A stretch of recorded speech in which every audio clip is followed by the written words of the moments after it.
제가 생각하면서 목사님들께 어 "어떻게 하면 설교 잘해요?" 하고 많이 물어봤던 것 같아요. 담임 목사님들한테 사역하는 교회마다 "어떻게 해야 돼요?" 한 번은 "타고나나요?" 그랬더니 그 목사님이 한참 생각하세요. 대답하시는데 "타고나야지." 그러시더라고요. '아 이게 노력으로 안 되는 게 있구나. 예 타고나야 되는구나.' 라고 생각했어요.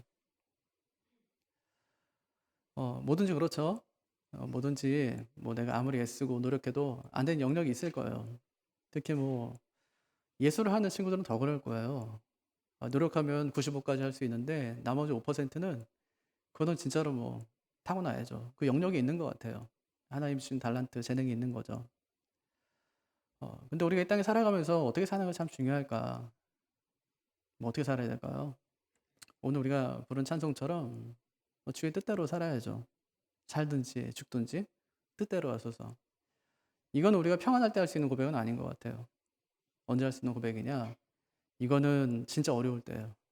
진짜 내 힘으로 진짜 이건 안 되겠다고 할 때 그때. 그때는 이제 다 맡기는 거예요. 이제는 살든지 죽든지 하나님 뜻대로 해 주십시오. 아프잖아요. 암 걸렸어요. 그럼 그때 이제 우리 고백이 뭐냐면 이제 내 힘으로 안 되니까 하나님 알아서 해 주세요. 이제 그렇게 이제 하는 거죠. 체념하는 게 아니라 내 전 존재를 하나님께 그냥 다 의탁하는 거예요. 그게 오늘 말씀의 제목처럼 내 삶 전체를 하나님의 처분에 맡기는 거죠. 예. 날 살리든지 죽이든지 하나님 뜻대로 해 주십시오 하는 거죠. 저는 이게 진짜로 신앙의 고백이라고 생각해요. 믿는 사람도 어떻게 살아야 되냐? 그대로 살아야 돼요. 살든지 죽든지 뜻대로 하십시오. 예. 저를 죽이든지 살리든지 하나님 손에 달렸으니까 저는 그냥 하나님의 처분만 기다리겠습니다. 예 진짜 중요한 것이죠.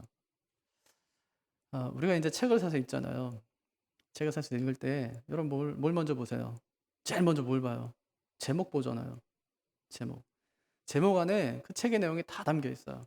그 제일 어려운 게 뭐냐면 책 쓸 때 제목을 정하는 거예요. 그게 진짜 어렵거든요. 그다음에 이제 서문을 제일 마지막에 쓰죠. "이 책은 어떤 책입니다." 하고 쓰는 거기 때문에 서문은 꼭 읽어야 되고 그다음에는 그 책의 구성을 봐야죠. 목차, 구성을 봐야죠. 어떻게 되어 있는지. 소설을 써본 적이 있으시죠?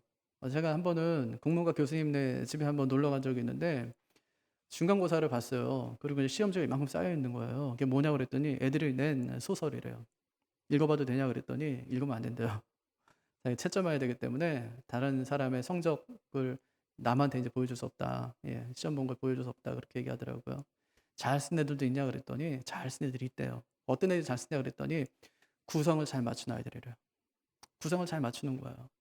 이 소설은 먼저 이제 발단이 있잖아요. 발단, 그다음에 전개, 위기, 절정, 결말. 황순원 씨가 소나기 썼잖아요. 어떻게 시작돼요? 소년과 소녀가 만난 거예요. 어디서? 냇가에서 만났어요. 이게 인제 이야기의 시작이에요. 어떻게 전개되죠? 둘이 산에 놀러 간 거예요. 근데 갑자기 위기가 찾아와요. 소나기가 막 내리는 거예요. 이 소년은 몸이 약하잖아요. 부들부들 떨어요. 소년이 어떻게 해요? 자기 겉옷을 벗어서 소녀에게 입혀 주죠. 집에 돌아오려고 그러는데 비가 그쳤고요. 그런데 도랑에 물이 가득한 거예요. 그래서 소년은 건널 수가 없어서 소년이 소녀를 업고 도랑을 건너요. 그다음 어떻게 되죠? 그다음 장면. 소녀가 많이 아파요. 진짜 많이 아파요. 네. 그 결말 소녀가 죽어요. 죽으면서 했던 유언이 뭐예요? "내가 죽기 전에 입었던 옷을 그냥 입은 채 그냥 나를 묻어 달라." 그게 인제 유언이었어요. 그 옷이 어떤 옷이죠? 소년이 소녀를 업고 갈 때 소년의 등에서 묻은 등에서 묻은 황토빛 묻은 그 옷이었어요. 이게 소년의 첫사랑이죠. 그러니까 이게 구성이 있어요. 오늘 눕기도 마찬가지인데요. 어떻게 시작하죠? 베들레헴에 흉년이 찾아온 거예요. 엘레멜렉이 자기 가족을 이끌고 모압 땅으로 갔어요. 요렇게 시작이에요. 어떻게 전개돼요? 갔는데 남자 셋이 죽어요. 그리고 인제 베들레헴으로 돌아오라는 하나님의 음성을 듣고 나오미가 자기의 자부 롯을 데리고 베들레헴으로 돌아오는 거예요. 그래서 어떻게 돼요? 지금 어떤 위기를 지금 맞게 되는 거죠? 나오미가 인제 결혼하래요, 룻에게. 그래서 보아스에게 들어가라는 거예요. 보아스의 발치 이불을 들고 "거기 누우라." 위기잖아요. 어떻게 되죠? 그다음에 절정은 어디서 일어나죠? 보아스가 그녀의 기업 물을 자가 되어 주는 거예요. 결말은. 둘이 결혼해서 500살 낳아요. 엘리멜렉의 가문이 회복되는 걸로 이제 이야기가 끝나죠. 그럼 3장은 어디에 해당할까요? 요 5가지 구성 중에 위기예요. 지금 이 룻에게 위기가 찾아오는 거예요. 룻에게 위기 한 번, 그다음에 또 한 번의 그 보아스를 통한 그 말을 통한 또 한 번의 위기. 두 번의 위기가 오늘 본문에 잘 나타난 것을 볼 수 있습니다. 약 2달간의 추수가 끝났어요. 이제는 추수가 끝났으니까 타작하는 이제 시기가 된 거예요. 이제부터 나오미의 본격적인 첩보 작전이 시작됩니다. 1절 한번 보세요. 룻의 시어머니 나오미가 그에게 이르되 내 딸아 너를 위하여 안식할 곳을 구하여. 이건 뭐냐면 결혼하라는 말이에요. 너를 위해서 안식할 곳을 구해서 너를 복되게 하여야 하지 않겠느냐. 나오미가 2달 동안 생각한 거예요. 추수하는 그 기간 동안에, 이삭을 줍는 기간 동안에 생각했어요. 아, 저 며느리 저 딸을 보니까 그냥 저렇게 둬서는 안 되겠는 거예요. 저렇게 착한 며느리를 내가 그냥 둬서는 안 되겠다고 생각하고 결혼시키려고 이제 남편을 구해주겠다는 겁니다. 1장에서는 나오미가 두 자부에게 이제 니네 친정으로 돌아가래요.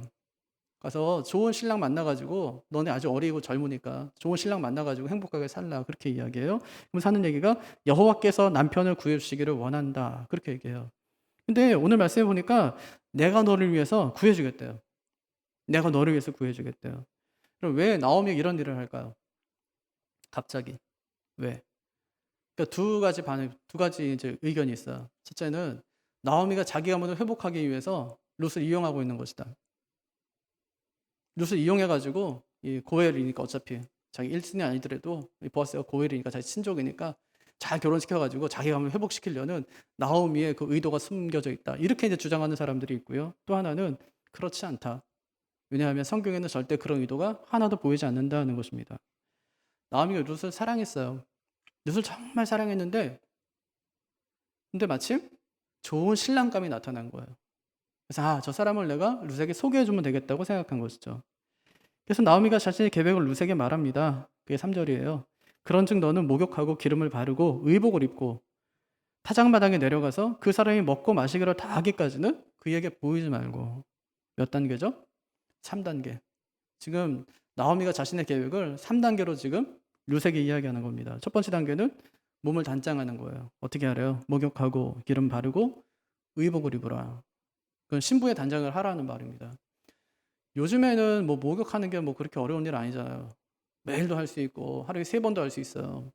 근데 그 당시는요, 그냥 목욕은 연례 행사예요. 큰 명절이나 아주 뭐 중요한 일이 있을 때 아니면 목욕을 잘 안 하거든요. 근데 목욕하래요. 그만큼 정성을 들여서 몸을 단장하라는 뜻입니다. 과부의 옷을 벗고 무슨 옷을 입으래요? 신부의 옷을 입는 거예요. 몸 단장해. 두 번째예요. 두 번째는 그렇게 준비한 다음에 타작마당으로 내려가라. 단 조건이 있어요. 절대로 보아스에게 발각돼서는 안 된다. 그거예요. 멀리서 보아스가 일꾼들과 식사하고 나중에 이제 포도주를 마시고 보아스가 자리를 잡고 눕는 그 순간까지 보아스의 그 일거수일투족을 잘 살펴봐라. 이게 두 번째 단계. 세 번째는 그리고 보아스의 잠자리로 네가 들어가라. 4절이에요. 그가 누울 때에 너는 그가 눕는 곳을 알았다가 들어가서 그의 발치 이불을 들고 거기 누우라. 여기 동사가 몇 개 나오는데요. 다 위험한 동사들이에요. 보세요. 그가 누울 때에 들어가서 그의 발치 이불을 들고 거기 누우라. 발치 이불을 든다는 말은 남자의 바지를 걷어올린다 그런 뜻이에요. 그러니까 발 밑에 누워 있어라 이런 얘기가 아니라 그 사람 옆에 누워라 이제 그런 뜻이거든요. 마치 그의 아내처럼 옆에 누우라. 그렇게 이제 시어머니가 며느리에게 얘기하는 거예요. 뭐 이런 시어머니가 있어요. 이 세상에 어떤 시어머니가 지금 이렇게 얘기하는 거예요? 아니 자기 며느리한테 어떻게 외간 남자에게 성적인 유혹을 해라 이렇게 이야기할 수가 있냐고요. 어떻게 계획을 해도 이런 계획을 할 수가 있냐고요. 나오미 왜 그랬을까요? 나오미 참 신실한 사람인데 왜 나오미가 자기 며느리 룻에게 이런 얼토당토하는 그런 명령을 지금 하고 있는 것일까요? 왜 그런 식으로 나오미에게 결혼을 주선하고 있는 것이죠? 이것 말고 방법이 없으니까. 결혼을 시키고 싶은데 방법이 없어요. 아니 룻은 이방 여자예요. 모함 여자니까 이방 여자예요. 또 한번 갔다 왔어요. 과부예요. 그러니까 이방 여자에다가 과부인 그녀를 데려갈 남자가 유대 남자 중에는 없어요. 아니 4장에도 보면은 기업 모를 1순위가 나타났어요. 그래서 그가 기업 안 물으겠대요. 왜 포기하죠? 한 가지 조건 때문에. 룻하고 결혼해야 돼. 이 조건 때문이거든요. 그러니까 지금 유대 남자 중에 베들레헴 유대 남자 중에는 룻을 그냥 있는 그대로 받아주고 사랑하면서 그와 함께 살 사람이 없다는 거예요. 예. 그래서 나오미는 룻이 행복하게 살길 바라지만 상황이 이러니까 착한 며느리 그 나오미가 자비로운 남편을 만나서 안식하며 살기를 정말 바랬던 거예요. 근데 그 사람이 누구냐면 그 사람이 보았어요. 제가 보니까 보았어요. 그래서 타작하는 날 그날을 디데이로 삼는 거예요. 타작하는 날 보아스가 술이 아주 거하게 취했을 때 룻을 그 품 안으로 들여보내는 겁니다. 어떻게 이런 생각을 하게 됐을까? 그럼 옛날에 한번 생각해 보세요. 창세기에 보면은 롯이 눈 말고요. 롯이 이제 소돔성에 살다가 거기가 막 부패하고 타락해가지고 하나님께 소돔성을 멸망시키세요. 그때 롯이 자기 처하고 두 딸하고 이제 같이 도망쳐 나와요. 천사의 손에 이끌려가지고 막 도망쳐 나와요. 하나님이 절대 뒤돌아보지 마 했는데 롯의 아내는 뒤돌아봤다가 소금기둥 되고 롯하고 두 딸만 남은 거예요. 근데 딸들이 이제 아버지하고 이제 사는데 이제 뭐 막막한 거죠. 이렇게 살다가는 아버지가 대가 끊어지고 이제는 우리 가문이 여기서 사라지게 되겠구나 하고 생각해요. 그러니까 딸들이 이제 상의합니다. 어떻게 하면 좋을까? 우리가 아버지 대를 잇자고 생각하죠. 그러면서 아버지에게 술을 엄청 먹여요. 그런 다음에 큰딸이 먼저 아버지에게 들어가죠. 그리고 아들을 낳아요. 그 아들의 이름이 모압이었어요. 롯은 어디 나라의 지금 사람이라고요? 모압. 아마 나오미가 그걸 생각했는지 모르겠어요. 아, 그때 롯의 딸들이 롯에게 한 것처럼 룻에게도 그렇게 한번 해도 괜찮겠다고 생각했는지 모르겠어요. 어쨌든지 그런 방식으로 해서 이 보아스에게 룻을 지금 들여보내는 것입니다. 근데 그 다음 말이 정말 중요한데 나오미가 마지막으로 룻에게 이렇게 말하는 거예요. 룻을 보내면서요. 4절 한번 보세요. 두 번째 문장에 그가 내 할 일을 내게 알게 하리라. 그렇게 이야기하죠. 예, 지금까지 나오미가 한 행동들을 보니까 굉장히 불경건해 보입니다. 정말 위험한 계획을 지금 실행하고 있는 거예요. 하지만 그의 고백을 한번 들어보세요. 우리가 할 일은 여기까지지만 몸을 단장하고요. 그 다음에 보아스가 잠자리에 들어왔을 때에 그 발치이불을 들고 옆에 눕는 것까지지만 이 일을 이루실 분은 하나님이시다. 그렇게 고백하고 있는 거예요. 그가 내 할 일을 내게 알게 하리라. 그 말은요. 보아스에 대한 신뢰이기도 하지만 하나님께 대한 신뢰를 의미합니다. 왜냐하면 이 말은요. 하나님께 맡긴다는 의미를 내포하고 있기 때문에 그래요. 하나님께 맡기는 거예요. 여기까지는 우리가 할 수 있지만 그 다음은 어떻게 할 수 없잖아요. 우리가 결혼해 주세요라고까지는 할 수 있지만 그래야 나하고 결혼해라고 하는 것은 상대방이 우리에게 해줘야 되는 거거든요. 그러니까 아무리 나오미가 개혁을 잘하고 룻이 착하고 현숙한 여인이고 동네에 소문이 났어도 결혼해 주세요라고 했을 때 보아스가 그래 결혼하자고 해야 되는 거니까 그거는 이제 하나님의 영역이라는 말입니다. 이처럼 나오미가 철저히 하나님을 신뢰하고 있는 것입니다. 하나님을 신뢰하고 자신에게 하나밖에 없는 가장 소중한 며느리를 보아스의 발밑으로 지금 보내는 거예요. 룻을 보낼 때 나오미의 마음이 어땠을까요? 나오미가 룻을 보내며 가졌던 그 믿음은 어떤 믿음이었을까요? 저는 이것을 하나님의 처분을 바라는 믿음이라고 생각해요. 하나님의 처분을 바라는 믿음. 나오미는 자기 욕심 때문에 룻을 보아스에게 보낸 것이 아닙니다. 오로지 룻의 안식을 위해서. 자신이 그녀의 어머니로서 할 수 있는 최선을 지금 그녀가 다 하고 있는 것입니다. 그럼 룻은 어떻게 반응했을까요? 오늘 말씀 보니까요. 무조건 순종해요. 무조건. 왜 그랬을까요? 룻이 나오미의 마음을 알았기 때문이에요. 나오미가 하나님의 처분을 바라는 믿음을 가졌다면 룻은요. 어머니의 처분을 바라는 믿음을 가진 여인이었습니다. 5절 한번 보세요. 룻이 시어머니에게 이르되 어머니의 말씀대로 내가 다 행하리이다 아니라 그렇게 얘기하죠. 어머니의 말씀대로 내가 다 행하겠습니다. 어머니의 처분대로 하겠습니다. 하는 믿음이에요. 어머니 말씀에 무조건 순종하겠다는 것이죠. 여기서 말씀은요 명령이거든요. 어머니 명령에 무조건 순종할게요. 그럼 왜 룻이 이렇게 말도 안 되는 명령에 순종하겠다고 했을까요? 원래부터 그냥 순종하는 여인이었을까요? 그렇지 않아요. 1장에 보면은 어머니가 돌아가래요. 고향으로, 아버지 집으로 돌아가래요. 끝까지 안 돌아가요. 네, 말을 안 들어요. 네, 2장에 보면요. 어머니가 시킨 것도 아닌데 가서 곡식을 줍겠대요. 그러니까 자기 주장이 굉장히 강한 여인이 있단 말이에요. 실행력도 굉장히 강한 여인이었어요. 그런데 왜 3장에서는 말도 안 되는 방법으로 재혼을 시키겠다고 하는 그 시어머니의 말에 무조건 이렇게 복종하고 있을까요? 그만큼 뭐 결혼에 대한 목마름이 있었기 때문일까요?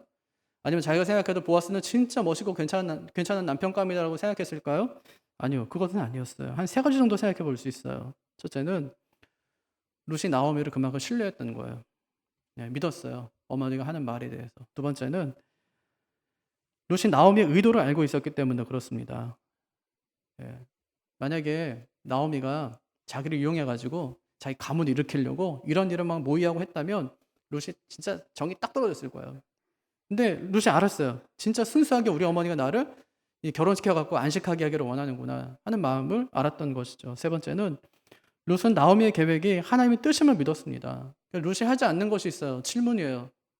우리 같으면 대부분 질문하죠. 아, 어머니 그게 말이 됩니까? 이렇게 질문할 거 아니에요? 왜 하필이면 이렇게 나이 많은 남자에게 나를 시집보내려고 합니까? 이거 다 어머니 위해서 그런 거 아니에요? 이렇게 질문할 텐데 묻지 않아요. 무조건 예 하고 순종합니다. 왜냐? 그것이 나오미의 계획이 하나님의 뜻임을 알았기 때문에. 6절 보세요. 그가 타작마당으로 내려가서 시어머니의 명령대로 다 하니라 이렇게 이야기하죠. 어머니 앞에서 예 그렇게 하겠습니다만 한 것이 아니라 진짜로 그 어머니의 명령대로 다 했어요. 이게 룻의 믿음이에요. 어떤 믿음이요? 어머니의 처분만 바라는 믿음. 어머니가 말씀하시면 그 말씀대로 하겠다는 순종의 믿음. 인간적으로 생각하면 이해되지 않습니다. 이건요 믿음하고 정말 멀어 보여요. 진짜 이건 어떤 막장 드라마에나 나올 법한 그런 이야기 아닙니까? 이게 뭐한 짓이에요. 그런데 이것이 성령에 따라 이루어진 일이라면 하나님이 이 사건에 개입하고 계신다면 그 문제는 달라진다는 것입니다. 근데 룻이 그걸 깨달은 거예요. 예, 깨달았어요.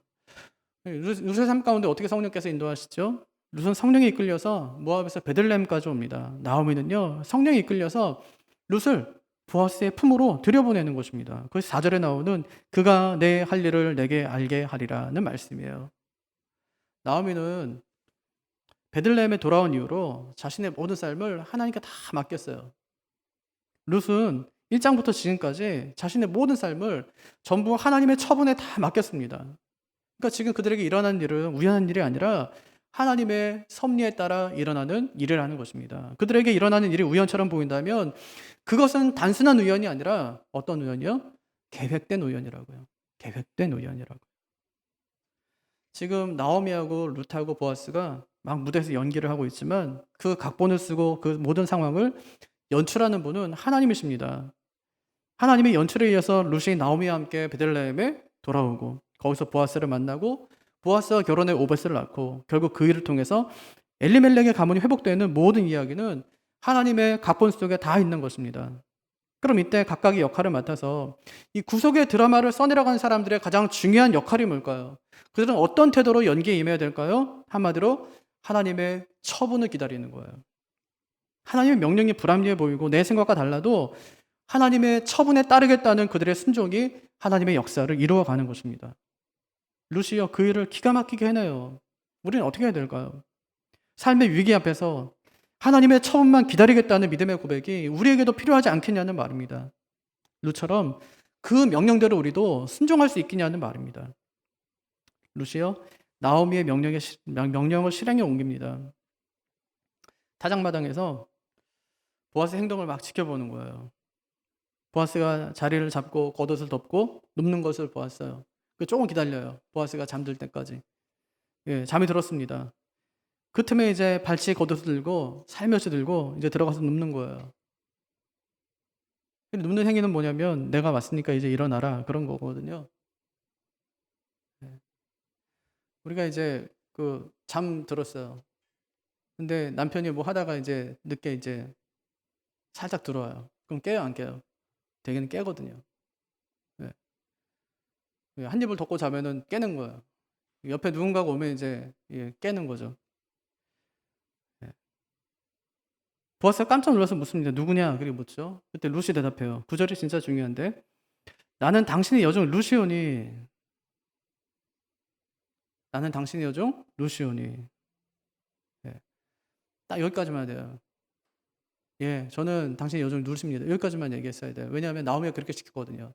그 뒤에는 어떻게 하래요? 보아스의 처분을 기다리라 그렇게 얘기했어요. 근데 룻은 본인의 의사를 뚜렷하게 밝힙니다. 당신의 옷자락을 펴 당신의 여종을 덮으소서. 이는 당신이 기업을 물을 자가 됨이니이다. 두 가지 요청하는 거죠. 첫째는 당신의 옷자락을 펴 당신의 여종을 덮으소서. 이거는 옷자락을 펴서 덮는다는 행위 자체는 결혼하겠다는 거예요. 결혼하겠다. 네.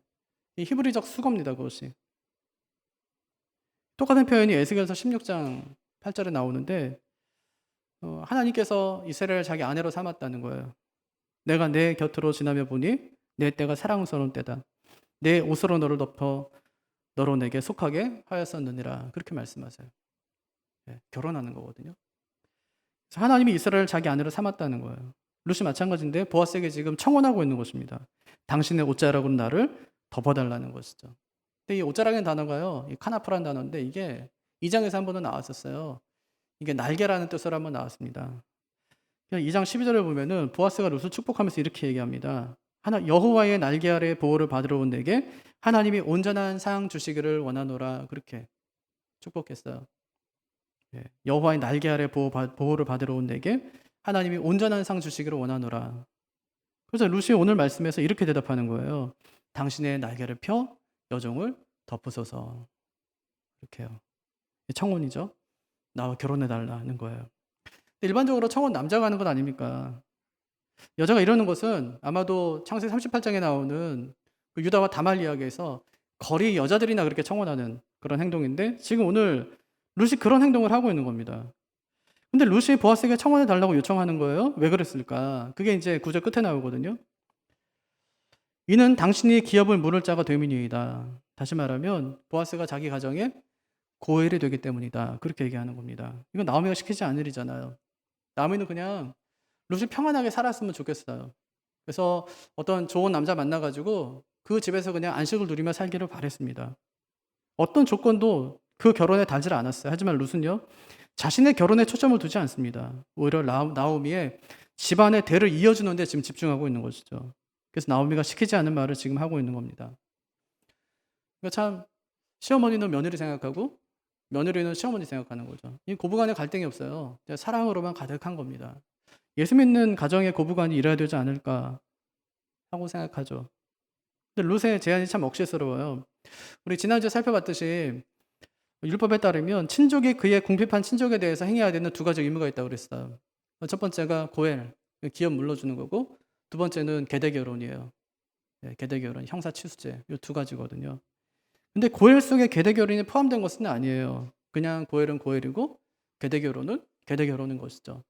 계대결혼은 그냥 말 그대로 죽은 형제 대를 이어주는 겁니다. 친족이 기업을 물러준다고 해서 꼭 계대결혼까지 해야 되는 것은 아니었어요. 근데 룻은 이 두 가지를 연결지어서 말하는 거예요. 계대결혼을 통해 고엘이 되어주십시오. 그렇게 이야기하는 것이죠. 그럼 보아스 어떻게 할까요?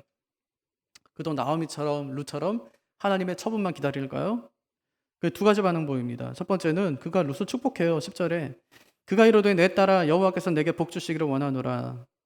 보아스는 지금까지 일어나는 모든 일들이 지금 뒤에서 하나님께서 역사하신 일이라고 생각합니다. 그리고 하나님의 처분을 바라는 거예요. 하나님이 내게 복 주시기를 원한다. 이 말은 뭐냐면 네가 나한테 청원한 대로 그것이 이루어지기를 원한다. 이제 그런 말입니다. 축복했어요. 두 번째는 칭찬해요.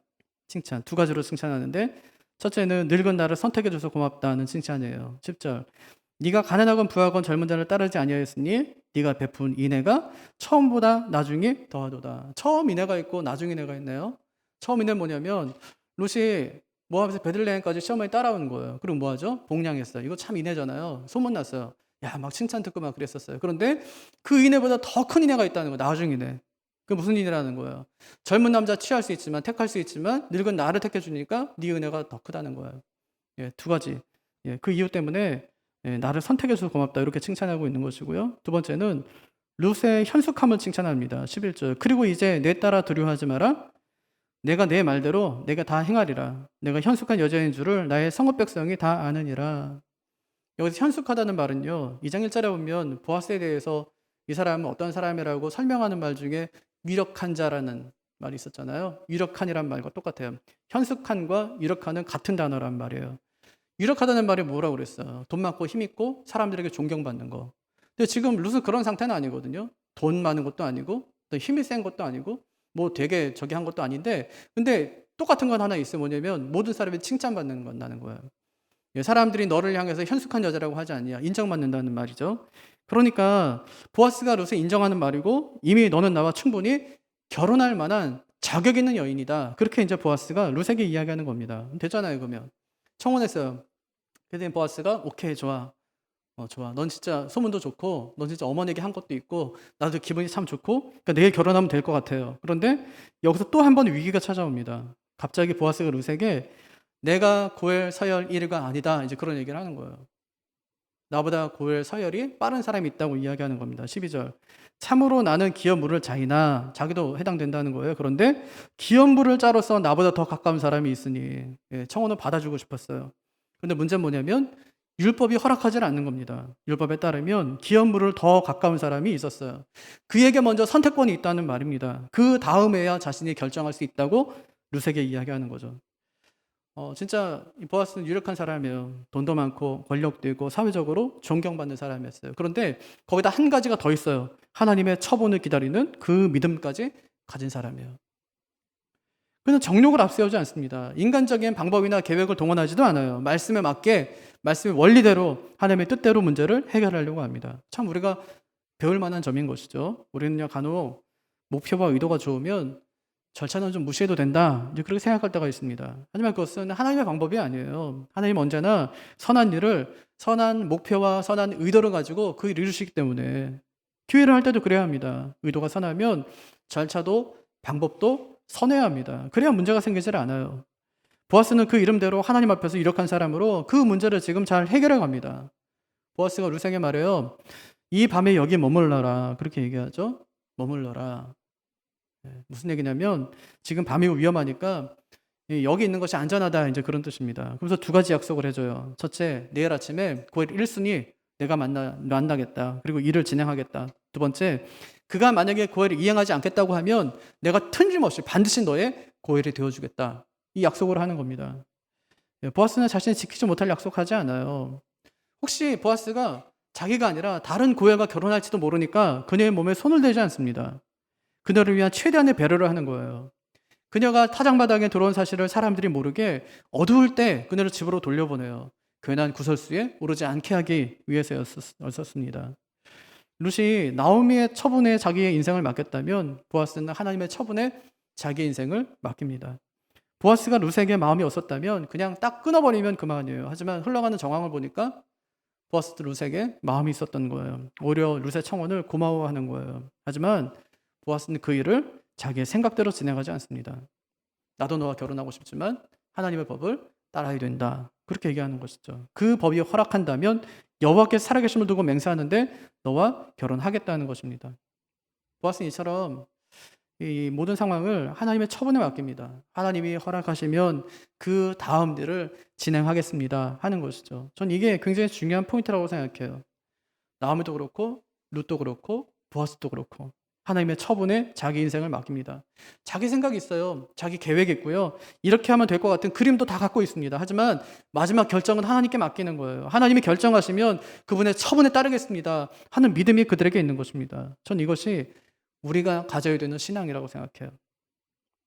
보아스가 위기의 순간에 이 신앙을 붙듭니다. 그 능력자였다니까요. 룻을 위해서라면 힘을 쓸 수도 있어요. 돈을 쓸 수도 있어요. 꾀를 낼 수도 있어요. 룻에게 이렇게 얘기할 수 있어요. 내일 아침에 고엘 1순위를 찾아가서 내가 단판 짓겠다. 돈을 얼마를 쓰든지 내가 포기각서 내가 받아내겠다. 그럼 염려하지 마라. 내가 반드시 너와 결혼한다. 그럼 더 멋있잖아요. 결혼하기 전에 이렇게 뭐 허풍도 좀 쳐보고 이제 그런 거지. 근데 보아스 그렇게 하지 않습니다. 룻에게 하나님의 방법을 말하면서 하나님의 뜻을 기다릴 것을 요청하고 있는 거예요. 하나님의 처분에 자신들의 인생을 맡긴 것입니다.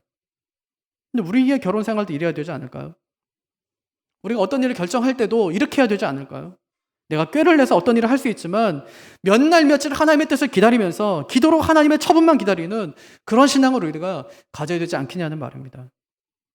결국 오늘 말씀은 위기 속에서 믿음의 사람들이 어떻게 자기 앞에 놓인 문제들을 결정하고 어떻게 하나님의 뜻에 순종하는가를 잘 보여주는 그런 말씀이라고 할 수 있습니다. 나오미는 룻을 보아스에게 보내며 하나님의 처분을 기다립니다. 룻은 보아스의 겉옷을 들춰서 그 속에 들어가며 하나님의 처분을 기다립니다. 보아스는 자신에게 청혼할 룻을 받아들이기 전에 하나님의 처분을 기다립니다. 우리는 어떻게 해야 될까요? 우리도 급하고 중요한 일 앞에서 하나님의 처분을 기다려야 되지 않을까요? 우리가 하나님께 우리의 모든 것을 다 걸 때 하나님이 우리의 모든 것이 되어 주심을 여러분 잊지 마시기를 바랍니다.